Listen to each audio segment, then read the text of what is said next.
शब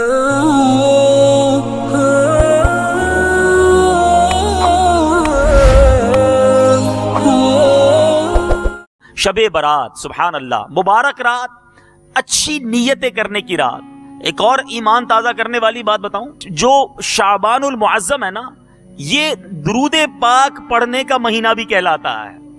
और इसकी वजह क्या है? बाज़ उलमा फरमाते हैं कि जो आयत दुरूद है ना, इन्नल्लाह व मलाइकतहु युसल्लूना अलन नबी या अय्युहल्लज़ीना आमनू सल्लू अलैहि वसल्लिमू तस्लीमा सल्लल्लाहु अलैहि नबील उम्मी व आलिहि सल्लल्लाहु अलैहि वसल्लम सलातन व सलामन अलैका या सय्यदी या रसूल अल्लाह। आयत दुरूद जो कहलाती है, ये भी शाबानुल मुअज़्ज़म में ही नाजिल हुई है।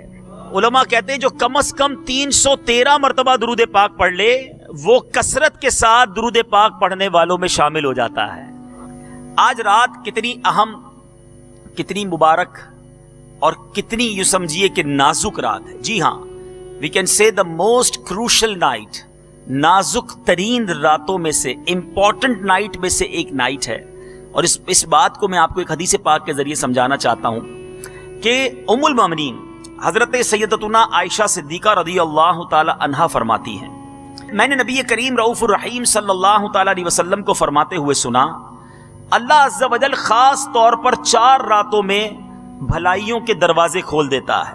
नंबर 1 बकर ईद की रात, नंबर 2 ईद उल फित्र की रात, नंबर 3 शाबान की 15वीं रात, कि इस रात में मरने वालों के नाम और लोगों का रिस्क और इस साल हज करने वालों के नाम लिखे जाते हैं। कितनी मुबारक रात, कितनी इंपॉर्टेंट रात कि आज रात अगले साल किस किसने हज करना है, किसको कितना रिस्क मिलना है और किसका इंतकाल होना है, ये लिखा जाएगा। और चौथी रात अरफा, अरफा की रात कौन सी है? 8 और 9 जुल्हिज्जा की दरमियानी रात। ये सारी रातें अजान फजर तक। अब गौर कीजिए, ये रात इतनी अहम है कि आज नाजुक फैसले हो रहे हैं। हम में से हो सकता है किसी के बारे में लिख दिया जाए कि अब चंद दिनों का मेहमान है, हो सकता है आज ही बारी आ जाए, कल ही बारी आ जाए, पता तो किसी को नहीं है ना। हम में से कोई कभी भी जा सकता है। प्लानिंग्स बहुत बड़ी हैं, इरादे बहुत हैं। 5 साल बाद ये करूंगा, इसी तरह काम चलता रहा तो 10 साल बाद बड़ा घर बना लूंगा, फिर 15 साल बाद एक और फैक्ट्री भी लगा लूंगा, अगले 2 साल बाद का ये प्लान है। बड़ी प्लानिंग्स हैं।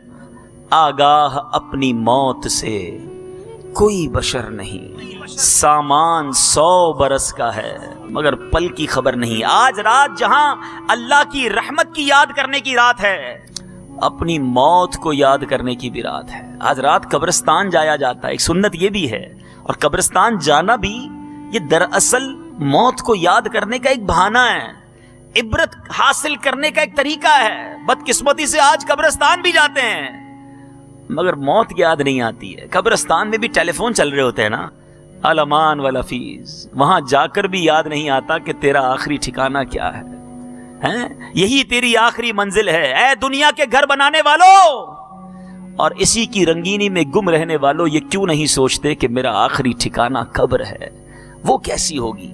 सुनो आज की रात के बारे में सैयदी गौसे आजम रज़ियल्लाहु तआला अन्हु मशहूर तसनीफ गुनियतुत तालिबीन में क्या फरमाते हैं? फरमाते हैं, बहुत से कफन धुल कर तैयार रखे होते हैं मगर कफन पहनने वाले बाजारों में घूम फिर रहे होते हैं। काफी लोग ऐसे होते हैं कि उनकी कब्रें खुदी हुई तैयार होती हैं मगर उनमें दफन होने वाले खुशियों में मस्त होते हैं। बाज लोग हंस रहे होते हैं हालांकि उनकी मौत का वक्त करीब आ चुका होता है। कई मकानात की तामीरात का काम पूरा हो चुका होता है मगर साथ ही उनके मालिकान की जिंदगी का वक्त भी पूरा हो चुका होता है। तो सुनो, कभी सोचा कि ये कपड़ों के पीछे जो मैं दीवाना बना हूं, कहीं मेरा कफन तो तैयार नहीं हो गया? गौस पाक की बात बड़ी दिल को छूने वाली। आगे फरमाते हैं, काफी लोग ऐसे होते हैं कि इनकी कब्रें खुदी हुई तैयार होती हैं मगर उसमें दफन होने वाले खुशियों में मस्त होते हैं। इंसान, आज के दौर का इंसान जी ऐसे रहा है जैसे मरना ही नहीं है। मौत की तो बात ही ना करो भाई, अभी तो जिंदगी की प्लानिंग करनी है। गौसे पाक फरमाते हैं कि कई मकानात की तामीरात का काम पूरा हो चुका होता है مگر ساتھ ہی ان کے مالکان کی زندگی کا وقت بھی پورا ہو چکا ہوتا ہے. کئی لوگ ایسے گزرے میٹھے اسلامی بھائیوں، بڑے بڑے گھر بنائے مگر گھر میں جانے سے پہلے قبر میں پہنچ گئے. ہمارے ایک پاکستانی بھائی تھے، ہانگ کانگ میں جاب کرتے تھے. 30 سال اپنی زندگی کے 30 سال وہاں گزارے. ظاہر ہر مہینے پیسے بھیجتے رہے.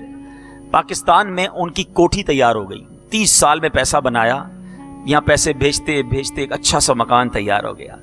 مگر وہ نہ آئے. گھر والوں کو اس گھر پر چوکیدار رکھا اور خود وہاں کسی جگہ چوکیداری کرتے تھے، چوکیداری سے پیسے بناتے تھے. آخرکار گھر والوں نے کہا 30 سال گزار لیے، اب تو آ جاؤ. گھر بھی بن گیا، خالی پڑا ہے گھر. اب اس نے دوستوں کو بلایا، کہا بہت ہو گیا، بڑا پیسہ بنایا، بڑی محنت کی، اب باقی زندگی سکون سے گزاروں گا، اب بیوی بچوں کے ساتھ ٹائم گزاروں گا، اب عیش کروں گا، اب سکون کی لائف گزاروں گا. اپنا ہانگ کانگ میں سارا سامان بیچا، جو سامان پاکستان لے جانا تھا وہ فلائٹ میں بک کروایا اور اپنے دوستوں کی ایک پارٹی کی، الوداعی پارٹی. اس الوداعی پارٹی کے دوران ہمارے اس مسلمان بھائی کا ہارٹ فیل ہو گیا.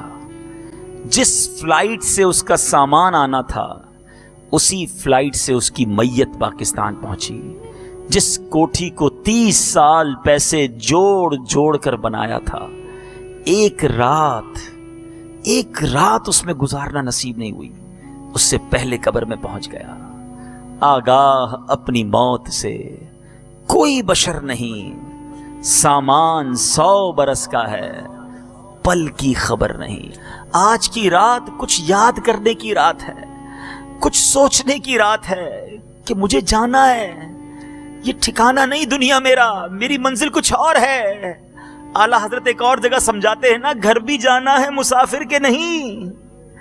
مت پہ کیا مار ہے، کیا ہونا ہے، ارے یہ تمہارا گھر نہیں، تم مسافر ہو. یہاں تو اصل گھر تو قبر ہے، اور وہاں جا کر کیسے گزارو گے ہیں؟ سنو، آج ہم سب چاہتے ہیں جنت میں جائیں. ہم میں سے کوئی ایسا یہاں نہیں بیٹھا ہوگا جو یہ سوچے کہ مجھے جہنم میں ڈالا جائے. مگر اعلیٰ حضرت بڑی بڑی چوٹ کرنے والی بات لکھتے ہیں. فرماتے ہیں کام زنداں کے کیے اور ہم نے کام تو جہنم میں جانے والے کیے، کام تو مار پڑنے والے کیے، کام تو اللہ کو ناراض کرنے والے کیے، اور شوق کیا رکھتے ہیں کہ گلزار میں جاؤں گا، جنت میں جاؤں گا. سنو، کام زنداں کے کیے اور ہمیں شوق گلزار ہے، کیا ہونا ہے.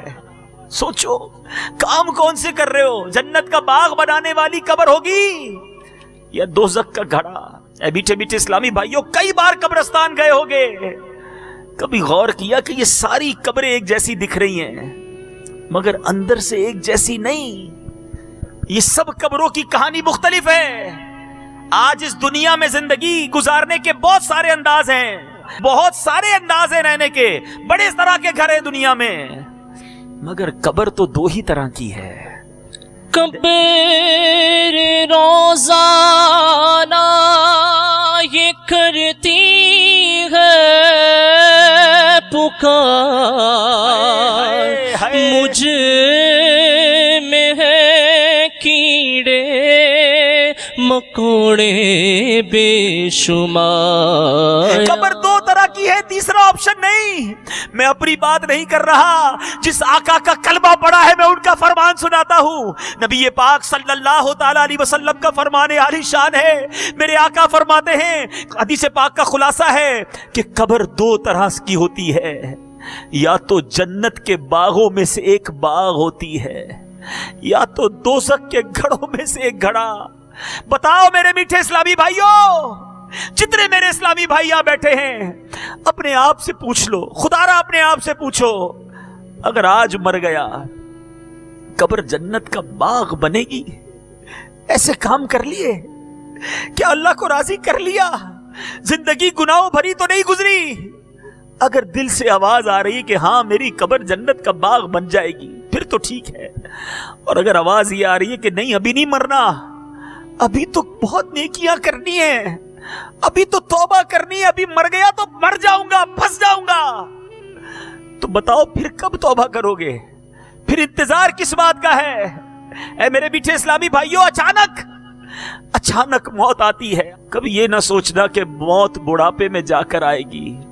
हमें नहीं पता कि कभी भी आ जाएगी। बस आज घर अच्छा हो इसकी फिक्र है। आज की रात ये फिक्र कर लो कि मेरी कब्र भी नरम होनी चाहिए, कब्र भी वसी होनी चाहिए, कब्र भी रोशन होनी चाहिए, कब्र में भी ठंडी हवा होनी चाहिए। जहन्नम की आग कैसे बर्दाश्त करूंगा? कीड़े मकोड़े आ गए तो क्या करेंगे? ऐ मेरे मीठे इस्लामी भाइयों, आओ आज अपनी कब्र की फिक्र करते हैं। आज उस कब्र की फिक्र करते हैं जिसमें साथ किसी ने नहीं आना। कफन में जेब नहीं, कब्र में तिजोरी नहीं, मैं हूंगा और मेरे अमाल हो।